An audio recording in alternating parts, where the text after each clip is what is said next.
Class 2 विषय Hindi lesson 8 सुनहरी बुलबुल। भावनात्मक कहान। पक्षी हमारी प्रकृति व वन्य संपदा के लिए बहुत महत्वपूर्ण जीव है, अर्थात हमें कभी घो पक्षी का नहीं सताना चाहिए। एक बहुत सुंदर बाग था। उसमें तरह तरह के फूलों की क्यारियां थीं।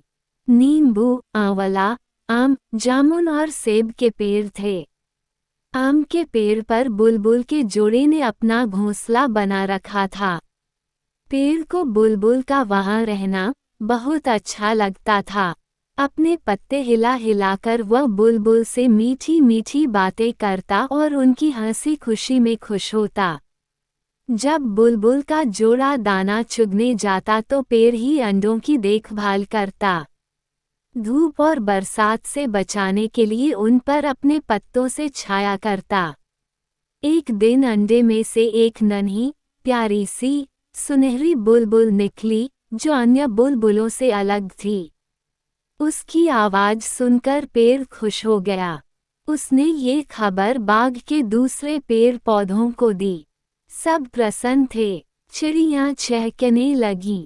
पेड़ पौधे खुशी से अपनी पत्तियां हिलाने लगे। धीरे धीरे सुनहरी बुलबुल बड़ी होने लगी।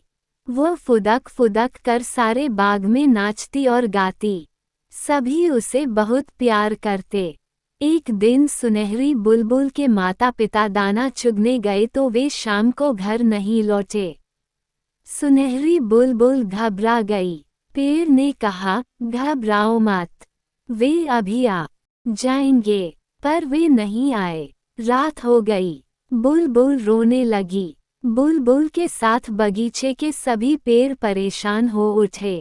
जामुन, अमरूद, नींबू, आंवला सब सुनहरी बुलबुल को समझाने लगे। पर वह रात भर नहीं सोई। पेड़ पर बैठी वह अपने माता पिता का इंतजार करती रही। सभी पेड़ और चिड़ियां भी उसके साथ जागती रहीं। सुबह हो गई। सभी परेशान थे। उन्हें ढूंढने का उपाय सोच रहे थे। तभी उन्होंने देखा कि बुलबुल का जोड़ा धीरे धीरे उड़ता हुआ आ रहा है।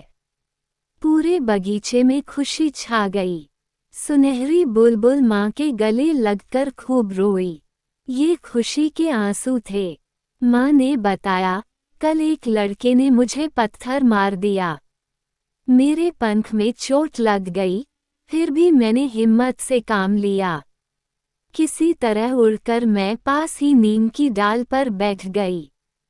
तुम्हारे पिता रात भर मेरी देखभाल करते रहे। सुबह जब दर्द कुछ कम हुआ तो हम धीरे धीरे उड़कर घर आ गए। पूरी बात सुनकर सुनहरी बुलबुल बहुत दुखी हुई।